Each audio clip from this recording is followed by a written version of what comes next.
보실 말씀은 요한복음 1장 9절에서 14절 말씀입니다. 참 빛 곧 세상에 와서 각 사람에게 비추는 빛이 있었나니 그가 세상에 계셨으며 세상은 그로 말미암아 지은 바 되었으되 세상이 그를 알지 못하였고 자기 땅에 오매 자기 백성이 영접하지 아니하였으나 영접하는 자 곧 그 이름을 믿는 자들에게는 하나님의 자녀가 되는 권세를 주셨으니 이는 혈통으로나 육정으로나 사람의 뜻으로 나지 아니하고 오직 하나님께로부터 난 자들이니라. 말씀이 육신이 되어 우리 가운데 거하심에 우리가 그의 영광을 보니 아버지의 독생자의 영광이요 은혜와 진리가 충만하더라. 아멘. 자, 오늘은 지난주에 이어서 두 번째 예수님이 이 땅에 오신 이후 두 번째 시간입니다. 여러분, 요한복음 우리가 지금 보고 있습니다만 요한복음 12장에 가면 예수님께서 나는 빛으로 세상에 왔나니 그랬어요. 그것도 오늘 말씀 보니까 참 빛으로 오셨습니다. 이 빛은 우리가 알고 있는 어떤 햇빛이나 형광등 빛이나 뭐 이런 빛과는 전혀 다릅니다. 오늘 본문에 말씀하고 있는 이 참 빛, 곧 세상에 와서 각 사람에게 비추는 빛. 여러분, 오늘 말씀의 내용이 굉장히 아주 디테일한 내용을 말씀하고 있어요. 그냥 참 빛으로 오셨다 그렇게 하시면 되는데 각 사람에게 비추는 빛이라고 말씀하죠. 사람에게 비추는 빛. 형광등은 사람에게만 비추지 않습니다. 의자에도 비추고 햇볕도 마찬가지예요. 사람에게만 비추지 않습니다. 뭐 이렇게 나무에도 비치고 바다에도 비치고. 그런데 오늘 참 빛, 이 세상에 오신 예수 그리스도께서는 각 사람에게 비쳤다 그랬어요. 사람에게만 비치는 거죠. 이건 뭘 의미할까요? 각 사람, 그러니까 각 사람, 각 영혼이란 뜻이죠. 영혼에게 비추는 빛입니다. 인간의 영혼이 죄로 인해 죽었는데 그 영혼이 빛이 비치니까 그 영혼이 다시 살아나는 거예요. 에베소서 5장 14절에서 말씀하죠. 잠자는 자여 깨어서 죽은 자들 가운데서 일어나라. 그리스도께서 너에게 비추이시리라. 그리스도께서 우리의 영혼을 비추이면 잠자는 자들, 죄로 인해 죽은 자들이 살아난다는 거예요. 그게 바로 복음의 목적이고 예수 그리스도가 이 땅에 오신 목적이라는 거예요. 죽은 자들을 깨어나게 하시기 위해, 살리시기 위해. 그래서 그리스도께서 비추이는 거죠. 참 빛으로. 어둠과 사망 가운데 있던 인간의 영혼에 예수님이 빛으로 오셔서 그 영혼을 비추시면 그 영혼이 다시 살고 복을 얻게 되는 거죠. 이것을 전문용어로 구원이라고 말합니다. 자, 요한 3서, 요한이 역시 썼죠. 요한이 쓴 요한 3서의 1장 2절에 가면 우리가 잘 아는 말씀이 나옵니다. 사랑하는 자여, 내 영혼이 잘된 같이 내가 범사에 잘되고 강건하기를 내가 간구하노라. 영혼이 잘 되었다. 이건 어떤 상태죠? 그 영혼에 예수님의 빛이 비친 상태죠. 이게 영혼이 잘된 거예요. 아까 전문용어로 구원받은 거죠. 영혼이 잘 됐다는 것은 예수님의 참빛이 딱 비친 거예요. 그 영혼에 비춰서 죄가 다 드러나고 그리고 어둠이 사라지고 그래서 구원받은 상태를 바로 영혼이 잘 된 상태라고 말합니다. 예수님의 빛이 비치면 영혼이 잘 되는 거예요. 영혼이 잘 되는 것, 이것이 바로 영혼 구원입니다. 이것이 예수님이 이 땅에 오신 이유예요. 영혼을 구원하시려고 각 사람에게 빛을 비춰서 그 영혼을 살리시려고 이 땅에 오신 거예요. 그 영혼이 잘 되는 거예요. 그래서 잘 되는 거, 구원하시려고 이 땅에 오신 거예요. 사람의 영혼에 예수님의 빛이 비치면 그 사람이 달라집니다. 에베소서 또 5장 13절에 이렇게 말씀합니다. 그러나 책망을 받는 모든 것은 빛으로 말미암아 드러나나니 드러나는 것마다 빛이니라. 당연합니다. 빛이 비치면 다 드러나게 되어 있어요. 여러분, 얼마나 더러운지, 이게 뭐 더러운지 안 더러운지 깜깜하면 모릅니다. 몰라요. 그래서 그 더러운 거를 치우려면 빛이 비춰야 돼요. 그러면 다 보여요. 얼마나 더러운지, 얼마나 한심한지, 빛이 비치면 다 보입니다. 그러니까 예수님이 우리에게 빛을 비추시면 우리 죄가 다 드러나요. 예수님이 영혼에 빛을 비추면 그 영혼은 무조건 그 빛 때문에 그 영혼은 무조건 어둠이 사라지게 되어 있어요. 그러니까 영혼에게 빛을 비추도록 노력해야 돼요. 어떻게든지 영혼에게, 그 영혼에, 저 영혼에게 우리가 기도하는, 우리가 간절히 소망하는 그 영혼에게 빛이 비치기를 우리는 기도해야 합니다. 빛이 비쳐요. 그 영혼은 무조건 회개가 일어납니다. 우리는 못해요. 우리가 빛을 비칠 수 없잖아요. 근데 예수의 빛이 그 영혼에게 비치면 무조건 회개가 일어납니다. 초대교회 회개의 역사는, 바로 선교 역사는 그렇게 해서 일어났어요. 그러니까 예수님을 믿는다고 하는데 아직도 죄의 문제를 해결하지 못했다면, 즉 아직도 회개하지 않았다면 아직 예수 믿는 게 아니에요. 아직도 어두운 거지. 빛이 그 영혼에 비추지 않은 것입니다. 그런데 예수님께서는 빛도 그냥 빛이 아니라 참빛, 참빛이라는 말이 우리나라 말로 말하면 진짜 빛, 이런 뜻이죠. 진짜 빛, 가짜가 아니라는 거예요. 제가 이걸 원어로 한번 찾아봤어요. 그랬더니 알레디논이라고 말합니다. 헬라어로 알레디논. 이거는 소극적으로는 진실한, 거짓이 아닌, 이런 뜻이기도 합니다만 적극적인 뜻은 완전하고 이상적인, 이런 뜻입니다. 원형인, 원형. 예. 그러니까 이 참빛은 빛의 원형이라는 거예요. 완전한 빛이라는 겁니다. 예. 이상적인 빛이라는 거예요. 예수님은 모든 빛의 근원이며 완전한 빛이라는 거예요. 그러니 영혼을 비칠 수가 있지. 여러분, 무슨 형광등이 영혼을 어떻게 비춰? 햇볕이 어떻게 영혼을 비춰? 여러분. 그런데 완전한 빛, 참 빛. 그러니까 예수님의 복음이 비추면 그냥 다 드러나는 거예요. 영혼을 비추니까. 어둠을 밝힐 뿐만 아니라 하나님의 진리를 완전히 드러내는 빛이라는 거예요. 이 빛은 생명과도 연관이 있습니다. 생명과도. 그래서 그 빛을 영접한 사람, 즉 믿는 사람에게는 그가 누구든지 간에, 그가 어떤 죄를 졌던 간에, 그가 많이 가졌든 적게 가졌든 알든 모르든 남자든 여자든 상관없이 하나님의 자녀가 되는 권세를 주시겠다. 여러분, 그 빛을 영접한 사람은, 그래서 예수님이 참빛으로 오셨다는 의미는 구원론적인 의미예요. 참빛이라는 게 여러분 얼마나 대단한지를 아셔야 돼요. 그냥 우리는 그냥 참빛, 뭐 비치면 빛이지, 빛으로 오신 예수님. 근데 여러분, 참빛이란 내용이 얼마나 귀한 내용인지를 여러분 오늘 깨달으셔야 합니다. 그래서 아까 말씀드린 요한복음 12장 46절에 나는 빛으로 세상에 왔나니 무릇 나를 믿는 자로 어둠에 거하지 않게 하려 함이로다. 더 이상 어둠에 거하지 않게 하기 위해서 빛으로 오신 거예요. 더 이상 더러움에, 더 이상 캄캄함에 두지 않겠다는 거예요. 그 영혼이 예수님의 빛이 비추이면 어둠이 물러가고 밝고 환해져서 모든 더러운 것들이 다 드러나게 되어서 그 뒤로는 깨끗하게 청소할 수 있는 거죠.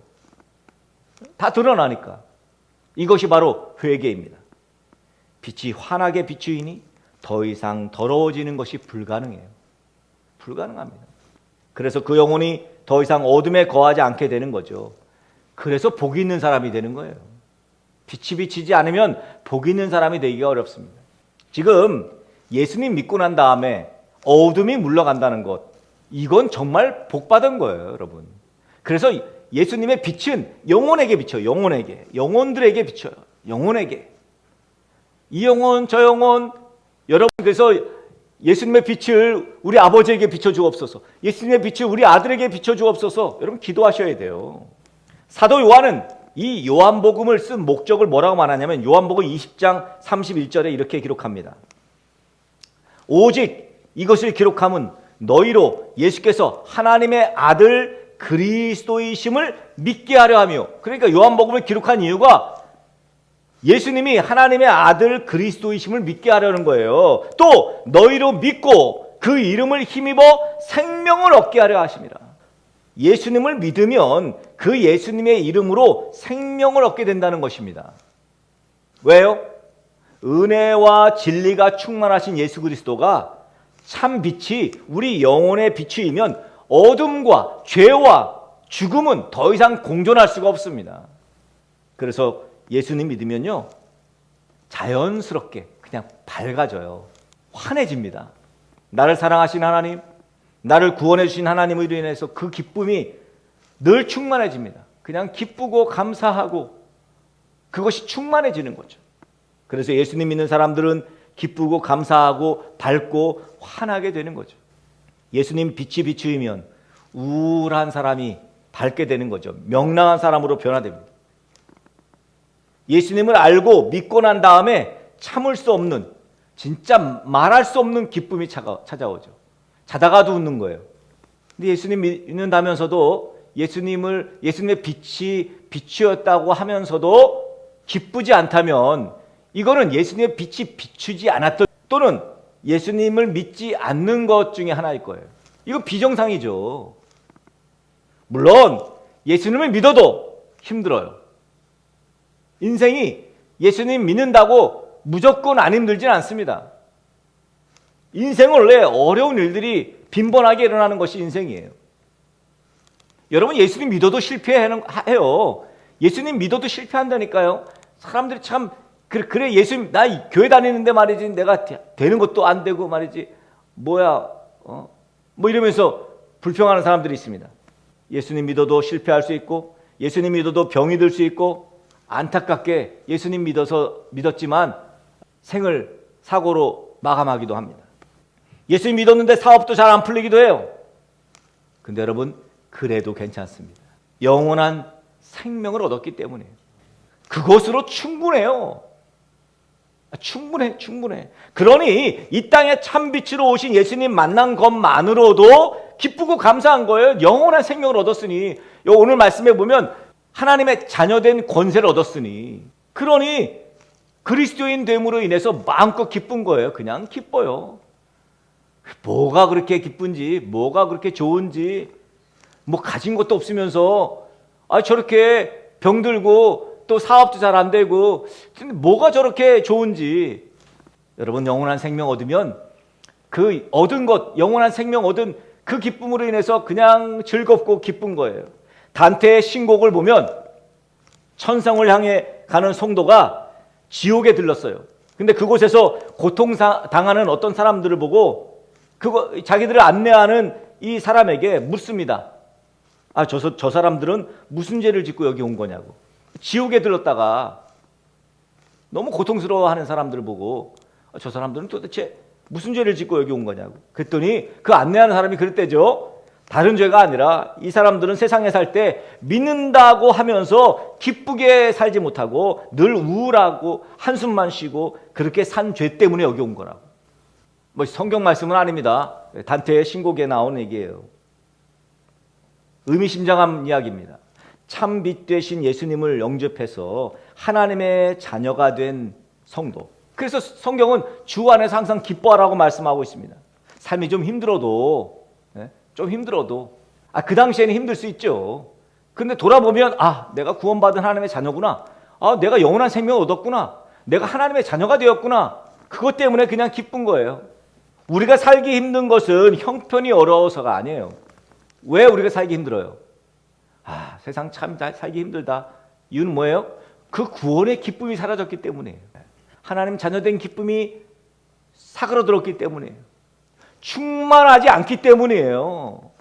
여러분, 저는 이 강림절에 여러분이 구원의 기쁨, 하나님의 자녀된 기쁨을 되찾는 은혜가 있길 간절히 축복합니다.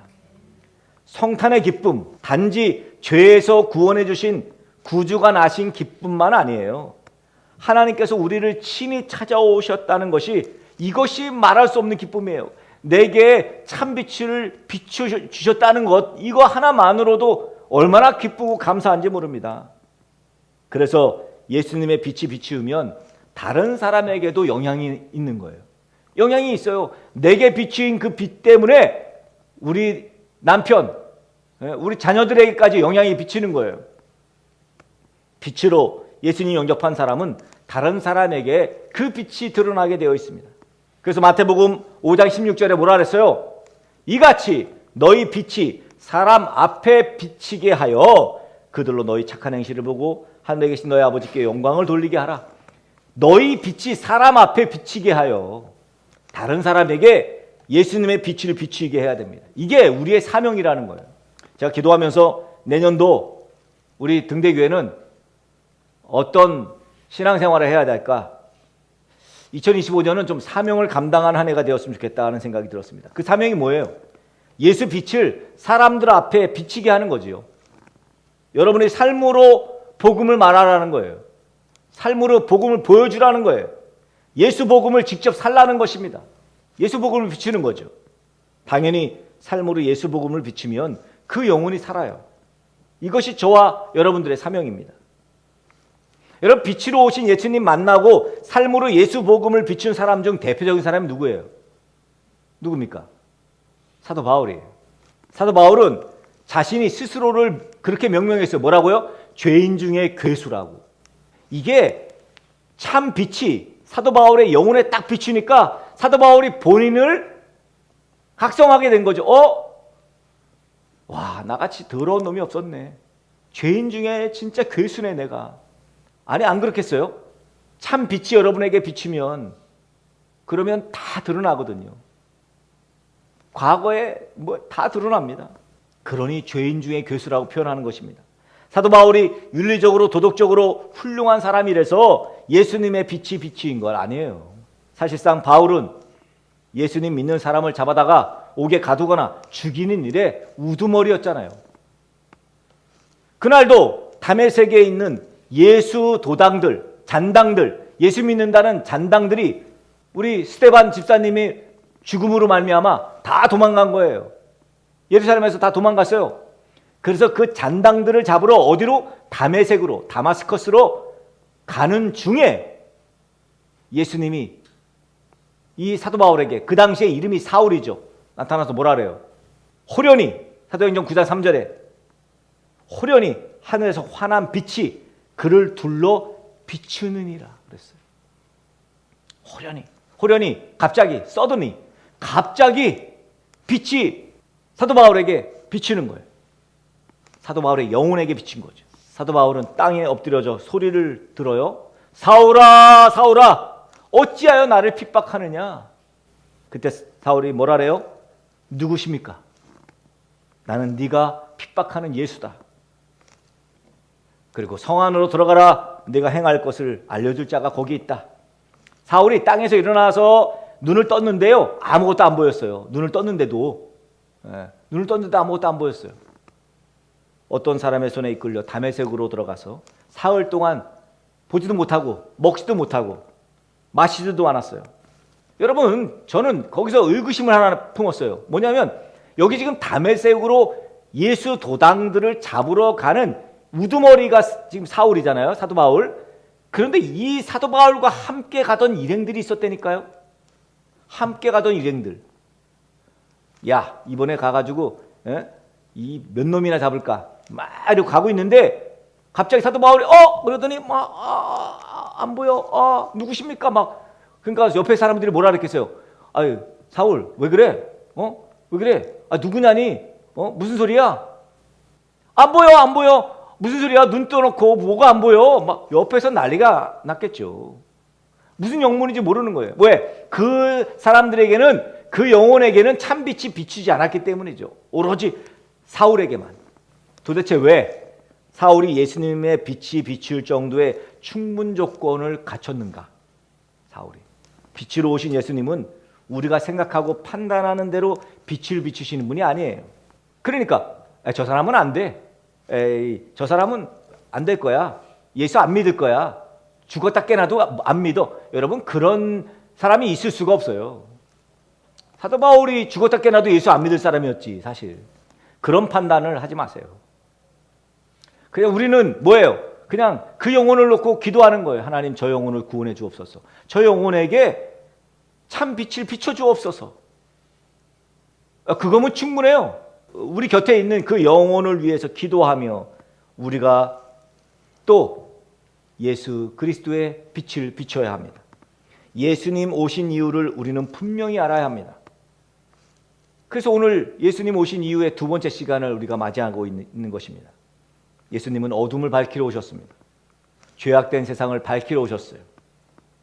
그 일을 통해 오늘 우리에게 사명을 부여해 주셨습니다. 죄로 인해 어둠이 가득한 이 세상에 예수 복음의 빛을 비추는 이 귀한 사명을 저와 여러분에게 부여해 주셨습니다. 우리 등대교회가 그 사명을 부여받았습니다. 어떻게 해야 합니까?